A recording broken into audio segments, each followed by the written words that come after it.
Bonjour et bienvenue à toutes et à tous. Merci de nous retrouver pour ce journal. Deuxième semaine de déconfinement pour les Français qui peuvent à nouveau bénéficier de certains services. Les enfants de l'école Pont-Savary de Sarrebourg, par exemple, sont retournés à l'école. Un cabinet d'ostéopathie à Sarreguemines a rouvert ses portes et la SOGIM propose des cours en visioconférence. À Bérenthal, un distributeur anti-Covid a vu le jour car non, le virus n'a pas pris la fuite le 11 mai et il faut continuer à se protéger. Nous irons à Volminster où les moulins de la famille Arnett ont tourné à plein régime pour satisfaire les pluies de commandes en farine ces dernières semaines. D'autres sujets encore seront à découvrir dans un instant. Voici d'abord la météo. La météo vous est présentée par le Crédit Mutuel.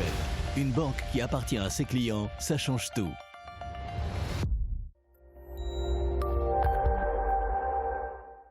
Bonjour tout le monde, la journée de demain sera encore une fois bien ensoleillée. Les nuages présents dans la matinée laissent place à de belles éclaircies l'après-midi. Côté température, les minimales iront de 10 à 11 degrés. Les maximales sont quasi estivales avec de 23 à 26 degrés. Demain, nous serons le mercredi 20 mai, nous fêterons les Bernardins. Le soleil nous accompagnera de 5h41 à 21h14, ce qui nous fait encore gagner 2 minutes de soleil. Profitez bien de votre journée, je vous laisse en compagnie de Margot. À très bientôt. Merci d'avoir suivi la météo avec le Crédit Mutuel. Une banque qui appartient à ses clients, ça change tout.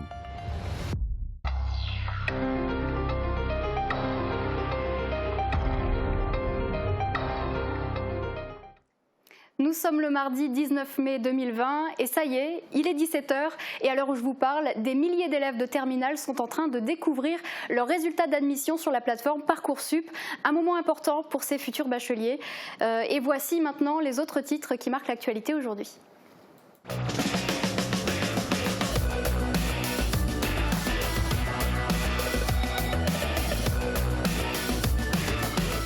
L'Aglo booste le très haut débit. Un grand projet d'implantation sur l'Europole de Sarreguemines-Hambar. Le groupe norvégien REC pourrait construire une importante usine de production de panneaux photovoltaïques. Si le projet se concrétise, plusieurs centaines de millions d'euros d'investissement et 1000 emplois seraient envisagés d'ici 2022. La décision devrait être officialisée fin juin. Les saintes glaces fatales pour les cigogneaux. À Bitche et Sarralbe, des petits qui avaient entre 10 et 26 jours n'ont malheureusement pas survécu. Le 11 mai, de fortes pluies ont inondé les nids et les températures étaient très basses. Leur duvet n'était pas encore assez épais pour les protéger du froid. À Bitche, les pompiers sont intervenus pour les enlever du nid. Des députés veulent dédier le 14 juillet aux personnes mobilisées contre le Covid-19. Nicole Triss, députée de la 5e circonscription de la Moselle, s'est associée aux parlementaires qui ont fait part de cette demande. Ils réfléchissent également à la création d'un statut de reconnaissance nationale aux enfants de soignants décédés de leur engagement contre le virus. Attention, arnaque, un concours pour gagner des places de cinéma. Une fausse page Facebook tente de se faire passer pour les cinémas forums de Sarreguemines et propose de remporter des places. Les participants sont même invités à verser 2 €, mais il s'agit d'une arnaque. La page a le même logo et la même image, mais ne possède pas le même nombre de j'aime et de publications que la vraie. Les inscriptions pour la rentrée scolaire 2020 sont ouvertes. À Sarreguemines, vous pouvez prendre rendez-vous en mairie en contactant le service scolaire. Il y est aussi possible de faire les démarches en ligne en envoyant les documents par mail. La date limite d'inscription est fixée au 29 mai. Le grand dilemme du déconfinement, c'est sans aucun doute la reprise de l'école. Les avis sont partagés dans les familles et les villes françaises. À Sarrebourg, en tout cas, les élèves de l'école Pont-Savary font un retour progressif et ils ont reçu la visite de Jean-Marc Huard, recteur de l'académie Nancy-Metz. Florian Tonizzo y a assisté. Les copains sont moins nombreux et les tables sont espacées. Pour ces élèves de CP, la rentrée des classes est un peu particulière. Et même si ces gestes barrières sont une nouveauté, ils ont plutôt fait bonne impression à Jean-Marc Huard, le recteur académique. L'impression que j'ai eue chez les élèves, c'est qu'ils étaient d'une part contents d'être en classe, ils étaient studieux, je les ai trouvés studieux, et puis il faut qu'on se dise les uns et les autres que les enfants s'adaptent. Ils s'adaptent aux nouvelles règles qui sont les règles sanitaires, ils ont conscience, ils en parlent d'ailleurs. Et malgré ces nouvelles conditions de travail, rendre l'accès à l'école à ces enfants était indispensable pour éviter de creuser les inégalités entre les élèves, selon le recteur académique. Nos élèves de l'école primaire, ce sont des élèves qui sont moins autonomes que les plus grands. Et donc accueillir des élèves de grande section qui préparent la lecture, des élèves de CP qui apprennent véritablement à lire, des élèves de CM2 qui vont vers la 6e, c'était absolument fondamental. Ce choix fondamental a été fait par la mairie de Sarrebourg, avec la volonté de suivre les décisions de l'éducation nationale. Ce n'est pas la responsabilité des maires. C'est donc l'État qui a décidé de réouvrir le service public de l'éducation. Notre rôle, à nous en tant qu'élus, c'est de mettre les moyens à disposition. Les moyens, ce sont les bâtiments, c'est un certain nombre de personnels, c'est le nettoyage de nos écoles. Donc nous accompagnons l'éducation nationale. Au total, 30 élèves de CP et de CM2 sur les 110 élèves inscrits sont de retour dans les 6 classes de l'école Pont-Saravi.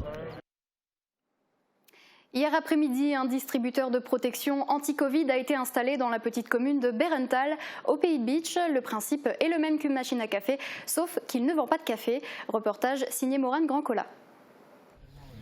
Un distributeur de boissons fraîches, et non. C'est bien un distributeur de masques, de gants et de gel hydroalcoolique qui a été installé rue principale à Berenthal. Allant de 1 à 11 €, les produits sont fabriqués par des entreprises françaises uniquement.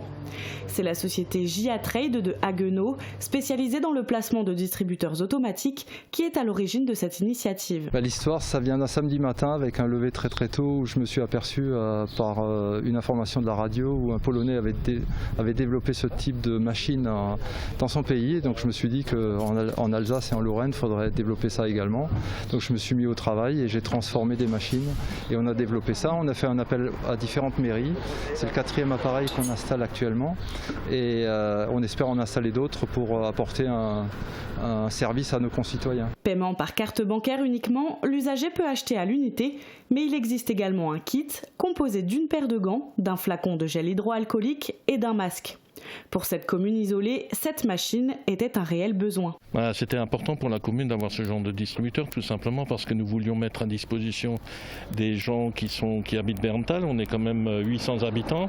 Tout le monde ne peut pas se déplacer facilement vers une pharmacie qui se trouve à Bitche, qui se trouve à Niederbronn.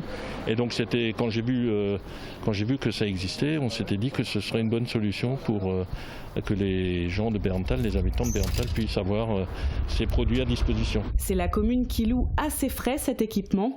Ce leasing inclut la maintenance et le réapprovisionnement de la marchandise.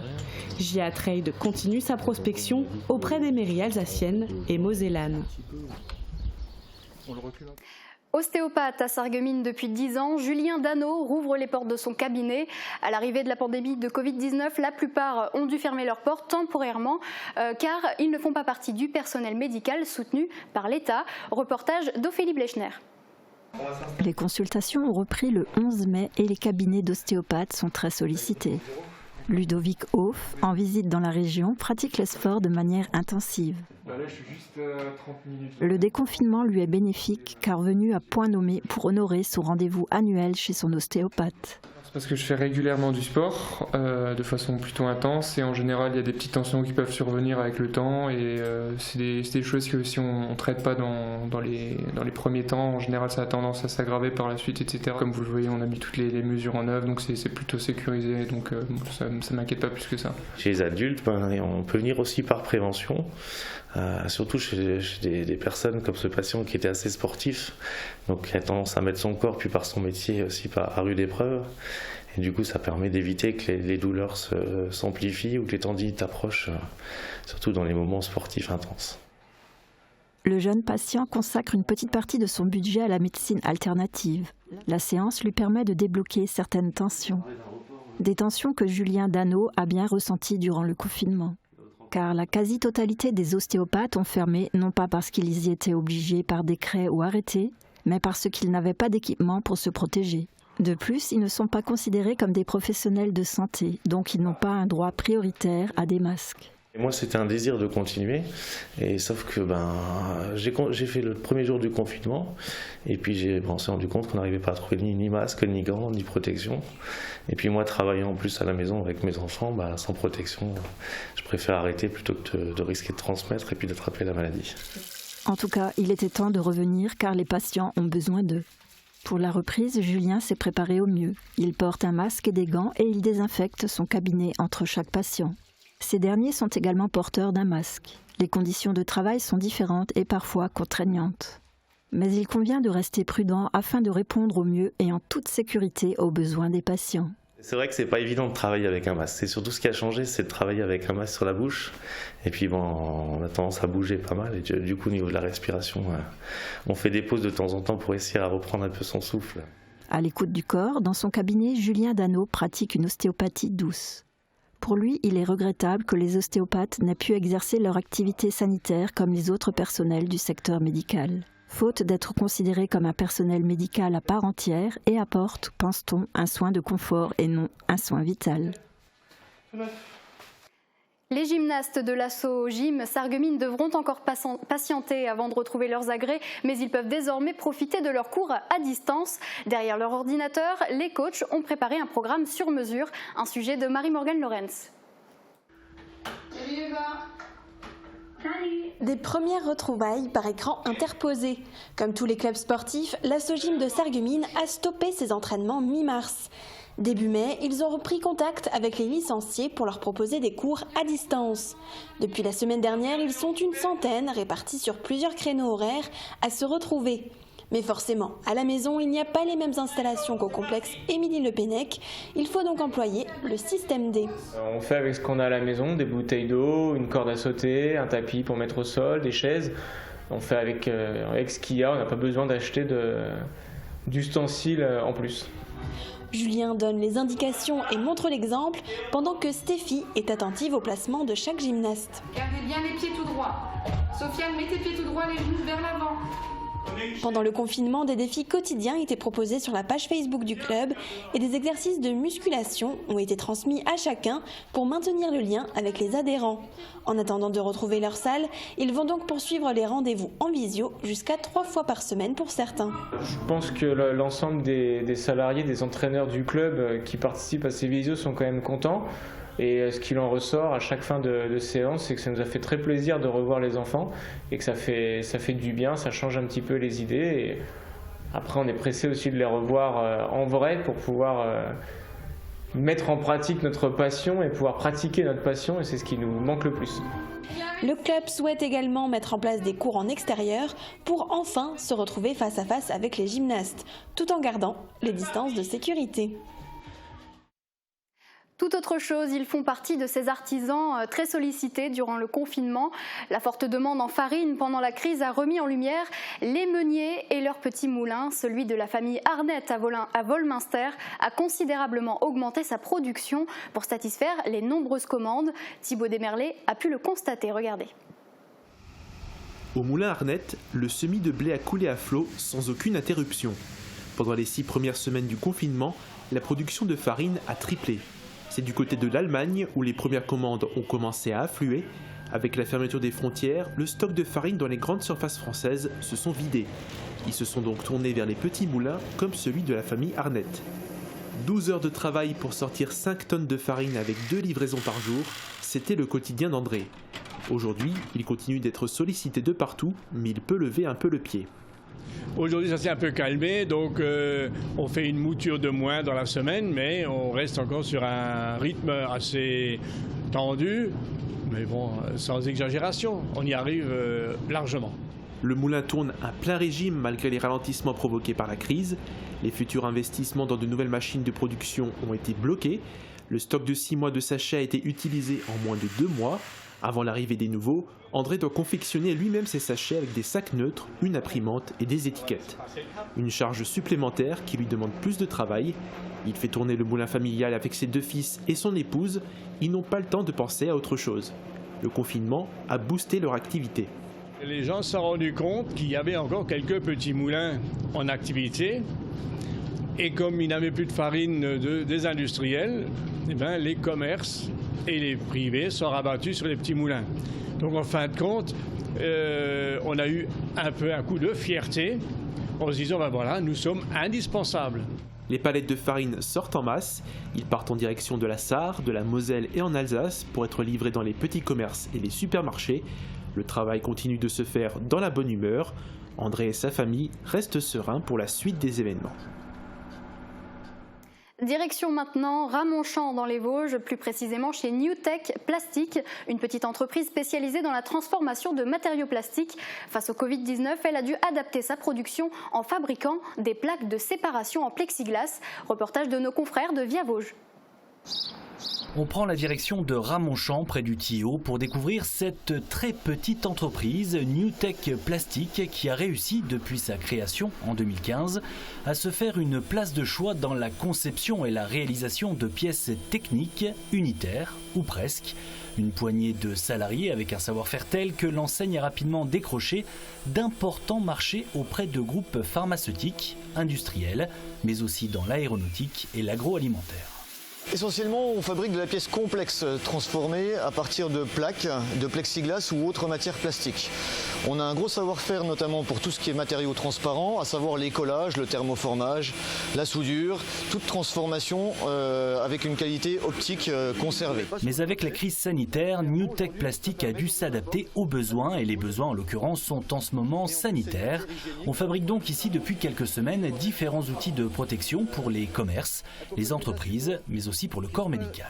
Le Covid aujourd'hui nous a amené à faire des pièces tout autres, particulièrement de la pièce relativement simple pour nous, simple 2D, de l'écran de protection, comme on a pu voir à la télé régulièrement, un petit peu de visière, un petit peu de casque de protection, essentiellement par contre pour les professionnels, par exemple les dentistes ou le corps médical en général. Clairement le Covid c'est pas une super opération pour nous, ça nous permet très franchement parler de sauver les meubles comme on dit, et puis de mettre en stand-by la charge de travail qu'on avait avant la période d'épidémie, qui je pense devrait quand même se terminer tôt ou tard et nous permettra de reprendre notre activité de base. Le problème en attendant, c'est qu'il faut maintenant faire face à une quasi-pénurie mondiale de plastique. La matière est en train de devenir une denrée rare et donc chère. On invente une nouvelle façon de penser, une nouvelle façon de travailler avec de nouvelles épaisseurs. Les épaisseurs très demandées, on les évite. Par exemple, les épaisseurs très fines pour les visières, on les met de côté. Les épaisseurs qui se tiennent bien pour faire les hygiaphones, le 4, le 5, le 6 mm, on oublie. On fait d'entrée de jeu comme si on n'avait plus. C'est la méthode que j'ai appliquée en prenant du 2 mm, par exemple, qui n'était pas demandé ni pour les visières, ni pour les hygiaphones. Nous, on a décidé de travailler le 2 mm en faisant des pliages. Alors forcément, ça représente un peu plus de travail, mais par contre, on arrive à une pièce qui se tient correctement et puis surtout on arrive à fournir le carnet de commandes nécessaire à la demande. La petite entreprise de Ramonchamp poursuit donc cette activité provisoire mais nécessaire avant de retrouver d'ici quelques semaines ou quelques mois ses clients habituels en France et en Europe. La société sarregueminoise Boat Home a mis à l'eau son 4e bateau ce week-end, baptisé Évolution. C'est une véritable petite maison qui va emprunter les voies navigables de France et d'ailleurs en Europe. Un concept à l'initiative d'un industriel, non pas à la dérive, mais plutôt visionnaire. Un beau moment auquel a assisté Francis Hoffman. Regardez. Vivre sur l'eau, parcourir les canaux de nos belles contrées, un rêve pour certains, une réalité pour d'autres.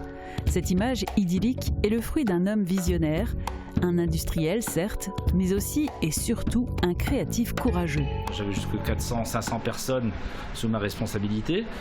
Et puis le jour où ça s'est arrêté, il faut rebondir, il faut se reprendre en main. C'est à Sarralbe, au bord de l'eau, chez FB2M, que Guy Zins dirige la mise à l'eau de sa 4e maison sur l'eau. Je pense que c'est un projet d'avenir, donc les maisons sur l'eau, on en parle de plus en plus. On y est, on a énormément de contacts, beaucoup de discussions. Évolution est le nom de ce 4e bateau. Il est construit par la société Boat Home qui s'est associée pour la construction à la société FB2M. Chaque version bénéficie de son lot de nouveautés. La navigation sera complètement autonome, le bateau produira son électricité, il est même doté d'un système de récupération et de traitement des eaux des rivières. Comme le martèle son créateur, il est complètement green. Ce que tu peux faire, c'est un tout petit peu vous décaler vers l'avant. Pendant que la société Mediaco l'Orlève d'Illange s'affaire avec grande précision à la mise à l'eau, nous découvrons l'usine et les nouvelles réalisations en cours. Celui-ci s'appelle Évolution, celui qu'on va mettre à l'eau aujourd'hui. Sinon, on a Berlin qui est juste à retourner, là qu'on voit là-haut. Et l'autre, c'est Amsterdam. En fait, c'est des précommandes déjà qu'on est en train de préparer et qui vont être livrées encore en 2020. Berlin partira à Saarbrück et Amsterdam vraisemblablement à Berlin. l'instant magique approche. L'équilibre du bateau au bout des élingues est trouvé. La mise à l'eau est imminente. Quelques amis sont là, mais aussi des prospects. Si au bout de 3 mises à l'eau, l'expérience est là, on n'est jamais à l'abri d'un imprévu. Bon, la nuit d'avant, c'est une nuit avec des problèmes. On cauchemarde un tout petit peu, on a peur qu'une élingue casse, on a toujours des petits incidents en parcours. Donc on pense à tout, sauf au dernier petit truc qui va bloquer. Mais Evolution porte bien son nom. En un peu moins de 2 heures, il touche l'eau et semble parfaitement équilibré. Pendant qu'on l'amarre au bon endroit, Tristan, le designer de la société, mène un contrôle de routine. C'est bon, j'ai vérifié. Pas d'entrée d'eau, c'est sec là-dedans. Il y a que ça, il y avait un risque ou pas? Pas de risque. C'est du bon boulot, on fait du bon boulot, il n'y a pas de risque. Evolution sera le nouveau bateau de représentation de la société. Il va circuler entre Luxembourg et Strasbourg et servira d'appât pour attirer des clients de tout type. La gamme mise sur le marché se décline en 15, 20, 30 et 38 mètres. Quelle que soit la finalité, elle aura un point commun, l'originalité. On peut s'imaginer plusieurs types d'exploitation. Ça peut être un restaurant, ça peut être un espace de coworking, un salon de coiffure, un bar, etc. Il n'y a pas de limite. Et celle qui a ouvert la voie du sans limite est bien la propre fille du patron. Sarah a remporté un appel d'offres pour un restaurant flottant lancé par la ville de Strasbourg. Le restaurant est aujourd'hui ouvert et bénéficie déjà d'une belle notoriété. On a eu de très longues réflexions pour tout placer de la façon la plus optimisée possible, mais je pense que le résultat est vraiment super et que finalement on manque pas du tout d'espace. Ça paraît grand, ça paraît pas tout en longueur. Les cuisiniers ont assez de place pour travailler, les clients ont assez de place pour passer du bon temps. Parmi l'assistance, il y a aussi cet homme venu avec son père. Ralph Klein est le client du premier bateau commercialisé. Depuis son acquisition, il habite sur l'eau à l'entrée de Saarbrück. On est dans la nature, on a les canards, les cygnes, de nombreux oiseaux. Il se passe toujours quelque chose. L'eau change selon l'orientation du vent. C'est vraiment formidable.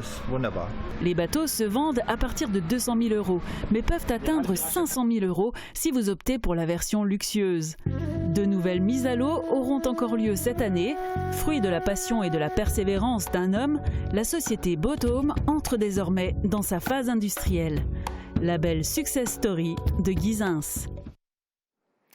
Et pour votre information, une sortie en pleine nature est programmée ce jeudi 21 au départ de Beach, un circuit de 12 km passant par le col du Petit Dunkental, l'étang de la Lichbar ou encore le rocher du Steinberg. Le rendez-vous est donné à 13h30 place de la Chapelle de l'étang à Beach. Information et inscription par téléphone au 03 87 96 08 32. Voilà, fin de ce journal. On marque une petite pause et on se retrouve pour le magazine du jour dans quelques secondes avec la chorale L'air de rien de Berental.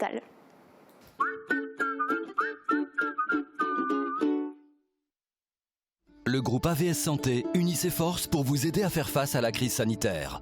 En ce moment, profitez de nos solutions de désinfection automatique des mains sans contact. Un distributeur durable et robuste pouvant contenir jusqu'à 1 litre de produit et garantie 2 ans. Profitez-en dès maintenant au prix avantageux de 350 € hors taxe. Livraison comprise. Et si vous le souhaitez, nous gravons votre logo au laser. En plus, pour l'achat d'un appareil, le groupe AVS Santé reversera 20 € à l'hôpital Robert Pax de Sarreguemines. AVS Santé, notre métier, vous accompagner. Ne cherchez plus quel garage est ouvert en ce moment. Allez chez Speedy à Sarreguemines. L'équipe vous accueille pour l'entretien courant, le montage de vos pneus été et toutes vos réparations. Speedy, ce sont aussi vos cartes grises françaises ou étrangères et la conversion de votre véhicule en bioéthanol. Speedy à Sarreguemines vous accueille 6 jours sur 7, avec ou sans rendez-vous. Particuliers et professionnels, SM Distribution vous propose ses gammes de gel hydroalcoolique, ses masques lavables et jetables, ses gants et ses divers produits désinfectants. SM Distribution répond à tous vos besoins anti-Covid-19. L'acteur principal, hein. Waouh, le charme! Vous n'avez rien remarqué? Ouais. Oui, c'est vrai, moi aussi. Pourtant, Nadine est équipée de 2 appareils auditifs. C'était lui le mieux dans le film. À la passion de l'audition, nos appareils allient discrétion et efficacité.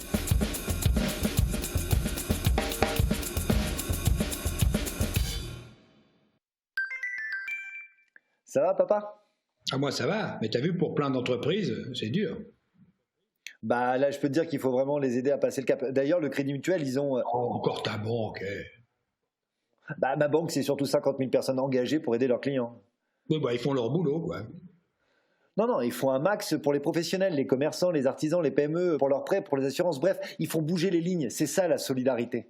Ah bah, moi, je suis totalement solidaire avec mon coiffeur. Crédit Mutuel, une banque qui appartient à ses clients, ça change tout. Information coronavirus. Le virus est toujours là, et il est dangereux. Pour nous protéger les uns les autres et limiter les transmissions, respectez ces gestes simples. Lavez-vous très régulièrement les mains avec de l'eau et du savon ou utilisez une solution hydroalcoolique. Toussez ou éternuez dans votre coude ou dans un mouchoir. Mouchez-vous dans un mouchoir à usage unique, puis jetez-le. Évitez de vous toucher le visage, en particulier le nez et la bouche. Respectez une distance d'au moins 1 mètre avec les autres. Saluez sans serrer la main et arrêtez les embrassades. Et en complément de ces mesures, portez un masque quand la distance d'1 mètre ne peut pas être respectée. Merci à tous. Ensemble, protégeons-nous. Si vous avez besoin d'aide, appelez le 0800 130 000 ou plus d'informations sur gouvernement.fr. Ceci est un message du ministère chargé de la Santé et de Santé publique France.